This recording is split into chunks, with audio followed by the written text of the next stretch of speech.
From the CyberHub bunker and studio, you're tuning in to the CyberHub Podcast. And now for your host and CISO, James Azar.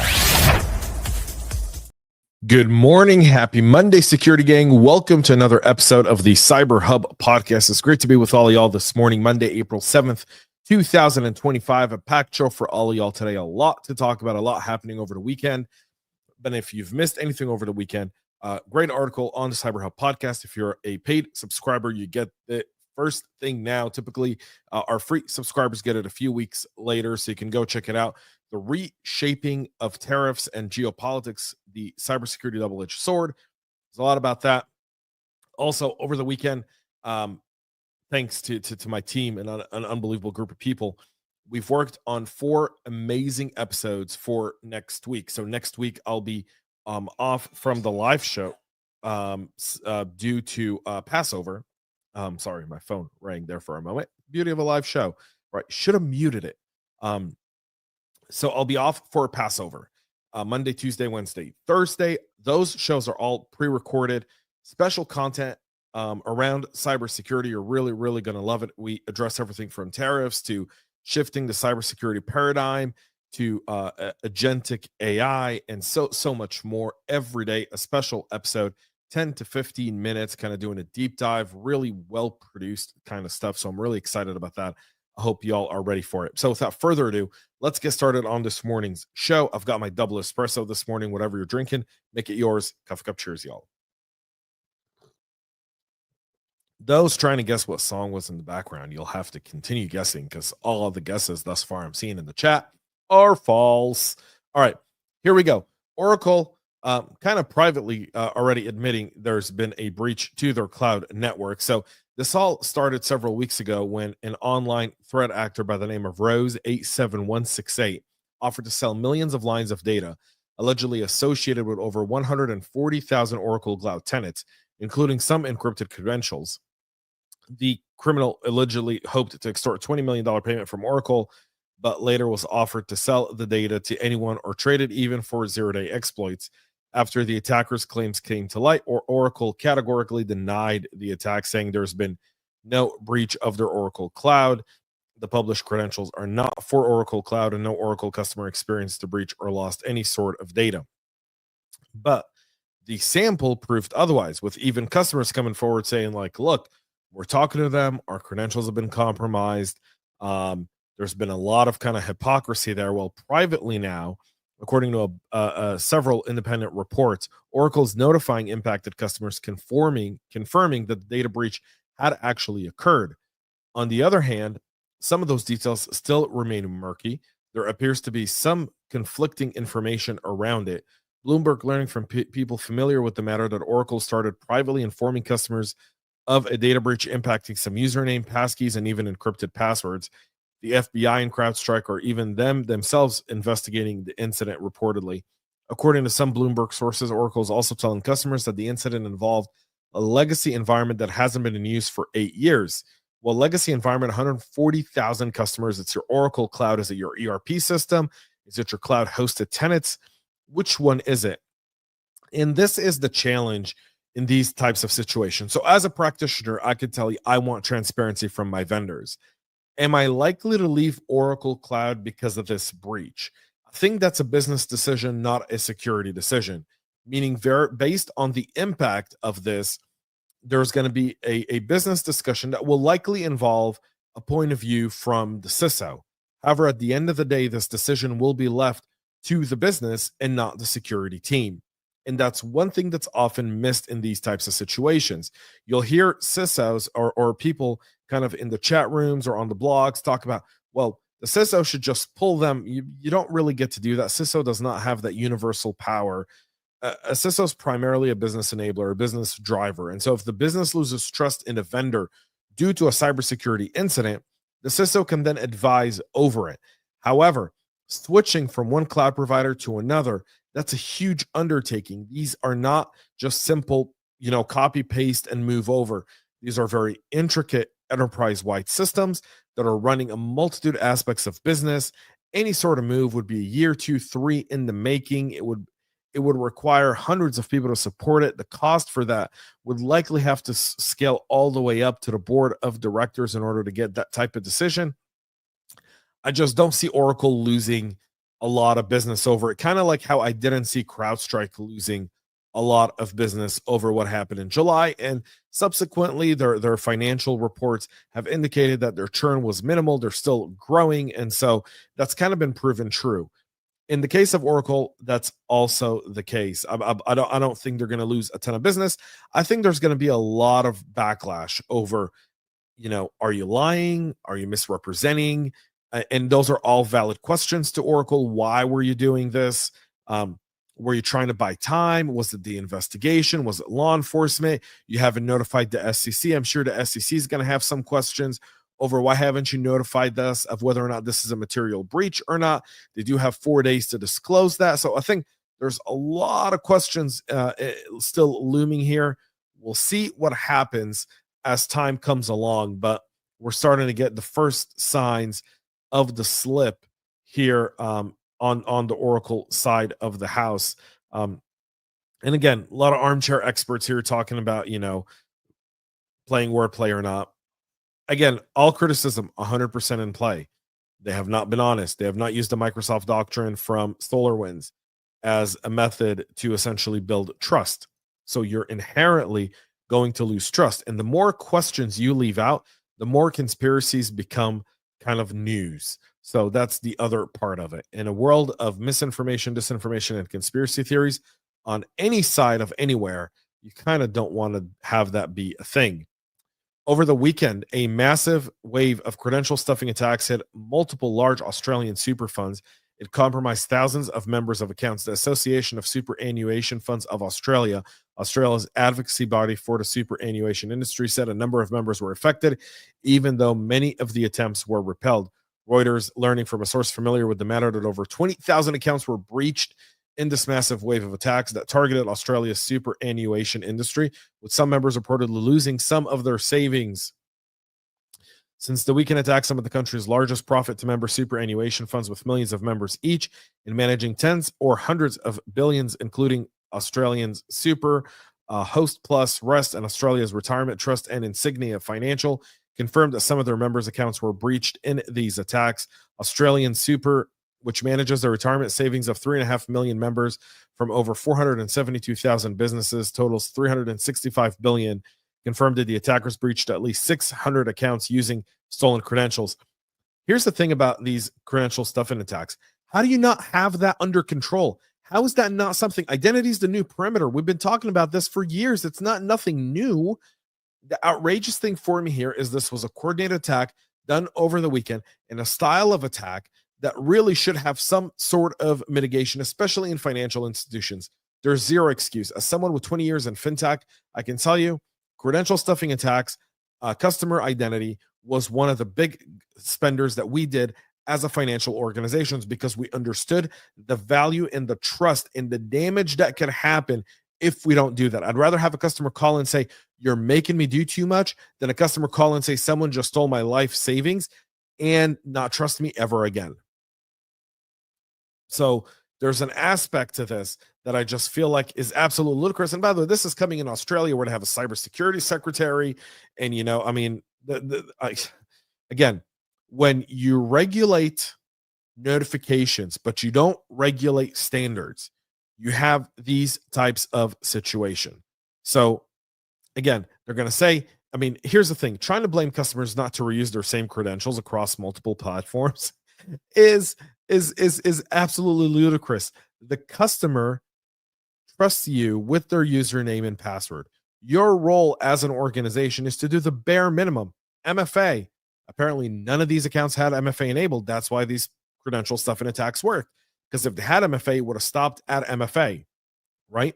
So if you didn't force people to use MFA, you're not monitoring credential stuffing attacks and password spraying attacks that are hitting your environment all at once, which will likely seem suspicious. Why over a weekend so many accounts were doing a specific action and getting drained, then you're obviously missing something. There's a shared responsibility model here. Liz McCarthy, the CEO of Insignia, your thing is you need to understand the shared responsibility model. You're not. and someone wrote a statement for you, and it's a foolish statement, they should be fired immediately, and you should hire someone who actually knows what the heck they're talking about. The Port of Seattle, recovering from a cyber attack last year, is now saying that 90,000 individuals were impacted by the data breach and that their personal information was stolen in August of last year. The agency disclosing the attack on August 24th of last year said the resulting IT outage disrupted multiple services and systems, including reservation check-in systems, passenger display boards, the Port of Seattle website, the Flight Seattle app, and the delayed flights at Seattle Tacoma. If y'all remember, there was a whiteboard that they were using to communicate this. Well, on April 3rd, the port announced that it's now sending approximately 90,000 notification letters to individuals impacted as a result of the breach who had a mailing address. According to the agency, 71,000 of those affected by this data were from Washington State. The rest were from across the country. According to a copy of the breach notification letter, the attacker stole employee, contractor, and parking data in various combinations, including some names, dates of birth, social security numbers, or last four digits of the social, driver's license, or other government identification card numbers, and even some medical information. The port said it stores very little information on the airport or maritime passengers, and that its payment processing systems were not impacted by the attack. So there's that there. The State Bar of Texas also started sending notification letters to thousands of individuals, notifying them of a data breach resulting from a February ransomware attack. This attack on February 12th left the Bar Association reeling from a suspicious activity on its network, which led to a response to compromise information. According to the Texas State Bar, varies by individual, with copies of the notification letters that were submitted to the Attorney General's offices haven't been redacted in this regard. However, the association notified that the Texas OAG that social security numbers, driver license number, government issued ID numbers, some financial information, including credit card numbers and account numbers, medical information, and even health insurance details were compromised in the attack. Why credit card numbers were unencrypted sitting in a system? Oh, I hope Kevin Paxton, the Texas AG, investigates this. It'd be really worthwhile. A likely lone wolf actor that's behind the EncryptHub persona was acknowledged by Microsoft for discovering and reporting nearly 2 security flaws in Windows last month, painting a picture of a conflicted individual straddling a legitimate career in cybersecurity and pursuing cybercrime.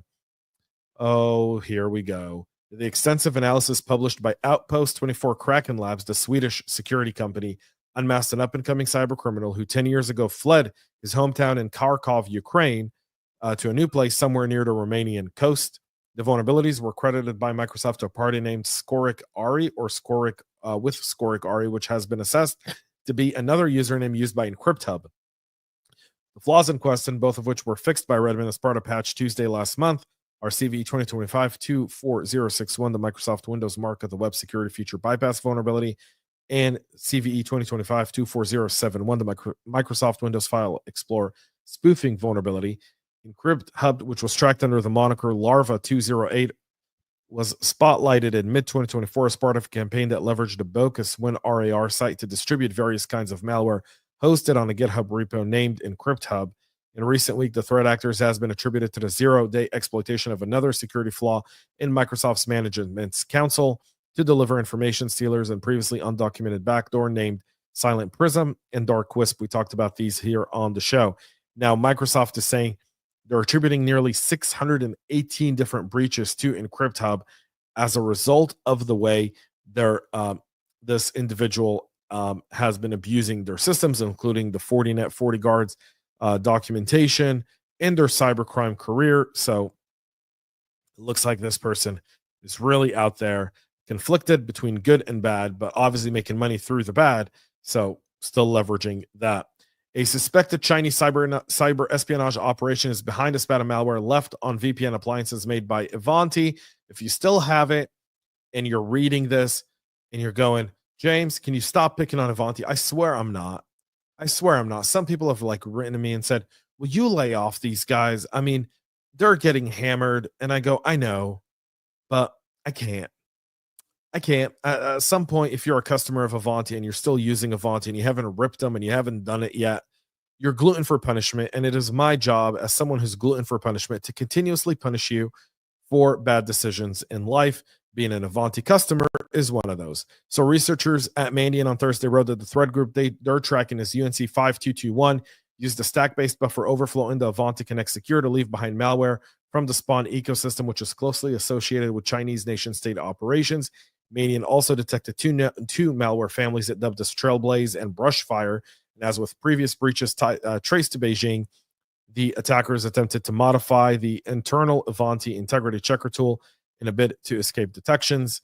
They exploited CVE 2025-22457 to target the Connect Secure version 22.7R2.5 or earlier devices. The Connect Secure Niner.X appliance, policy secure network access solution that provides centralized access controls and zero trust gateway. If you want to have zero trust in Ivanti.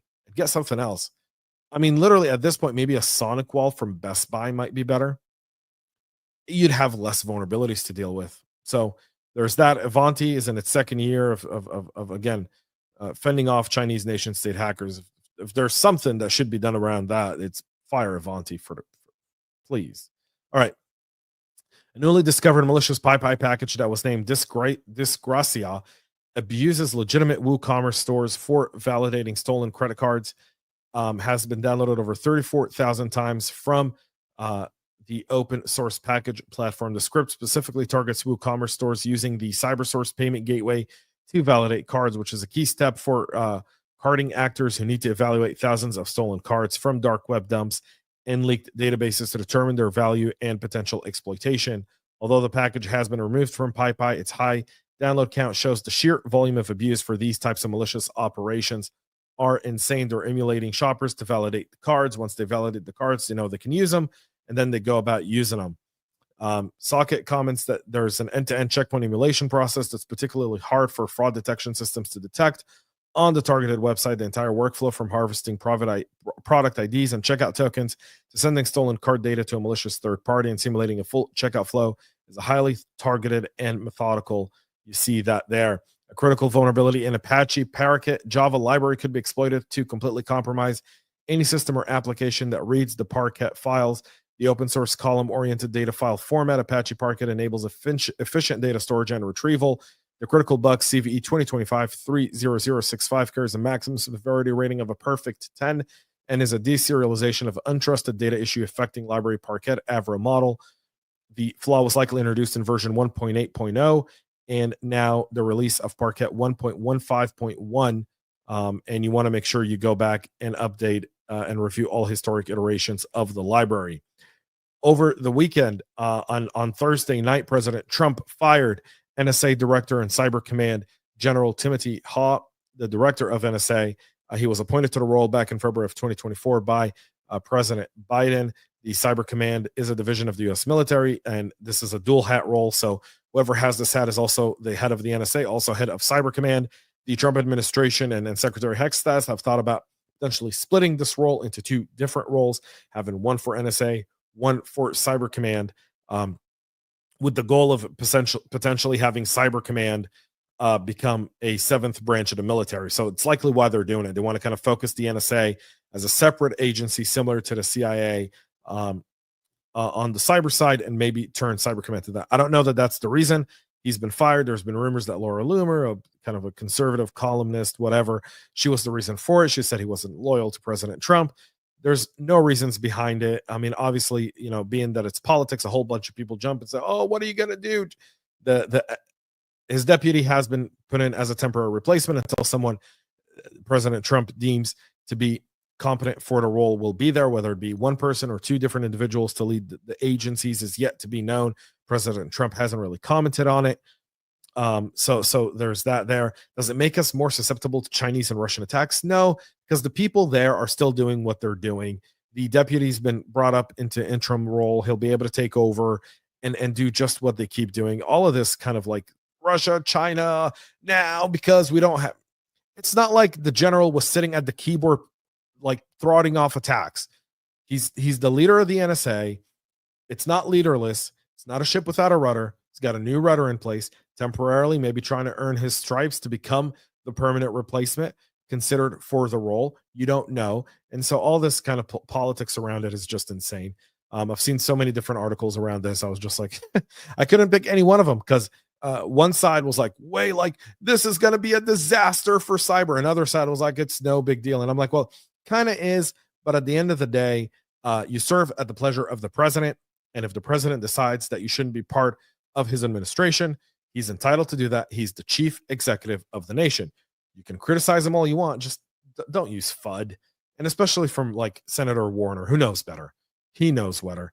And I don't know that this is personal against General Hott. There's no confirmation of it one way or another. So either, whatever. There's that. And finally, TikTok gets another 75-day extension to work out details for their potential deal. They had a Saturday deadline that obviously expired without a deal coming through. So President Trump said, we're giving him 75 more days to get a deal done. And if they don't, then we may not be able to save TikTok. So there's that there. And obviously with everything going on with the tariff war, you can imagine that this is kind of an olive branch to the Chinese in a way, and also to the U.S. economy and a lot of the people who make money off of TikTok. So there's that. That's it for our show this morning. We'll be back tomorrow, 9 a.m. Eastern, live with all the latest and greatest. Until then, have a great rest of your day. Have a great week. And most importantly, y'all, stay cyber safe. We love feedback, so make sure to connect with us on social media and subscribe to our podcast on your favorite podcast listening platform.